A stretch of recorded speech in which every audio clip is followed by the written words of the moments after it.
इतनी मुश्किलों से आया। हाँ, मैं बात कर रहा हूँ श्री मिल्खा सिंह जी की। दोस्तों, फिर से हाजिर हूँ एक नया वीडियो लेके सिर्फ आपके लिए।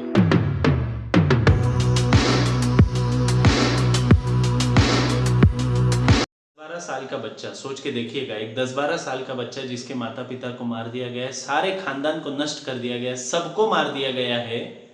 और इंडिया पाकिस्तान के सेपरेशन के दौरान आज जहाँ पे पाकिस्तान है वहाँ पे उसका ओरिजिनल घर होता था, और वहाँ से वो बच्चा भाग के इंडिया आ जाता है अपने पूरे परिवार को मरा हुआ देख के। और यहाँ आने के बाद उसको दिखाई देता है कि उसकी बहन जिंदा है, उसका बाकी पूरा खानदान नष्ट हो चुका है, पूरे खानदान को मार दिया गया है, बस उसकी एक बहन उसको, वो भी यहाँ मिलती है, शरणार्थी कैंप में मिलती है।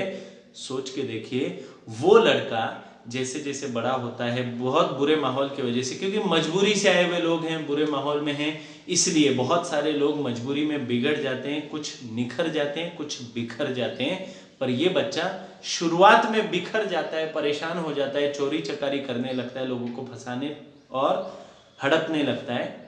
पर एक दिन उसको एक व्यक्ति, एक लड़की ऐसा जवाब देती है कि मेरे घर वाले, उसको वो लड़की बहुत पसंद होती है और वो उसको बोलता है कि मैं तुमसे शादी करना चाहता हूँ। तो लड़की बोलती है, किस मुंह से मेरे घर वालों के पास जाओगे, तुम्हारे पास कोई नौकरी नहीं है, मेरे घर वाले मेरा हाथ तुम्हारे हाथ में क्यों देंगे, कैसे देंगे। तो वहाँ से चले जाता है और इंडियन आर्मी ज्वाइन करता है एक अच्छी नौकरी की तलाश में। और इंडियन आर्मी ज्वाइन करके, आपको तो पता ही है, इंडियन आर्मी के सोल्जर्स आराम नहीं करते, वो अलग ही मिट्टी से बने हुए लोग होते हैं। और वो वहाँ जाता है, बहुत मेहनत करता है, और सोल्जर से भी, बाकी सोल्जर से भी बहुत ज़्यादा मेहनत करता है। और रनिंग कर करके उसने बचपन से देखा होता है कि जब वो भागने लगता है तो उसका कोई दोस्त उसको पकड़ नहीं पा रहा है। मतलब उसको ये बात पता पड़ गई, उसको ये बात स्ट्राइक हो जाती है कि मैं तेज भाग सकता हूं। और वो भागते भागते भागते भागते दूध का एक गिलास और रोज का एक अंडा खाने के लालच में वो इंडियन आर्मी में भागते भागते रेस के पहले 10 में पहुंच जाता है। हजारों लोग भागते हैं, जो भी नए सोल्जर्स भर्ती हो रहे हैं उनको ये बोला जाता है, ये लालच दिया जाता है कि जो भी पहले 10 में आएगा उसको रोज एक गिलास दूध और एक अंडा खाने को मिलेगा।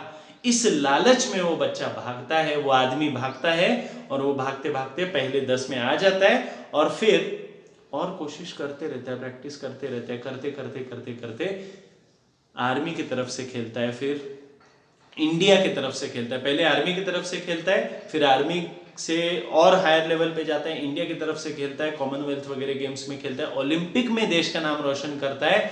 इतना तेज भागता है कि जो सेकंड आता है ना, उस व्यक्ति के बीच में और जो सेकंड आता है उसके बीच में बहुत बड़ा डिस्टेंस रह जाता है, करीब करीब 10-20 मीटर का डिस्टेंस रह जाता है। इतना तेज भागने वाला आदमी इतनी मुश्किलों से आया। हाँ, मैं बात कर रहा हूँ श्री मिल्खा सिंह जी की, जो 2 दिन पहले गुजर चुके हैं। पर सर, आपको हम भूलेंगे नहीं, कभी नहीं भूलेंगे, क्योंकि वो शेर जिसने मेरे देश का नाम रोशन किया अपनी मेहनत से, अपनी हिम्मत से और अपने जज्बे से, उसको हम कभी भूल ही नहीं सकते। मैं मिल्खा सिंह जी के लिए एक बात बोलना चाहता हूँ, भगवान करे उनकी आत्मा को शांति मिले। वो 91 की एज में पोस्ट कोविड कॉम्प्लिकेशंस की वजह से गुजर गए। सोच के देखिए, 91 के एज तक वो आदमी इतना फिट रहा, पर इस बीमारी ने उनको नहीं बख्शा, ले गई बीमारी उनको। पर एक बात उनके लिए बोलना चाहता हूं, जो उन्होंने सत्य करके दिखाई है। जो पानी से नहाते हैं वो लिबास बदलते हैं, लिबास यानी कपड़े, जो पानी से नहाते हैं वो लिबास बदलते हैं, और जो मेहनत के पसीने से नहाते हैं वो इतिहास बदलते हैं। जय हिंद। पसीना, आंसू और रक्त हलचल पूरी दुनिया में मचा सकता है, बहा के तो देखो। जय हिंद।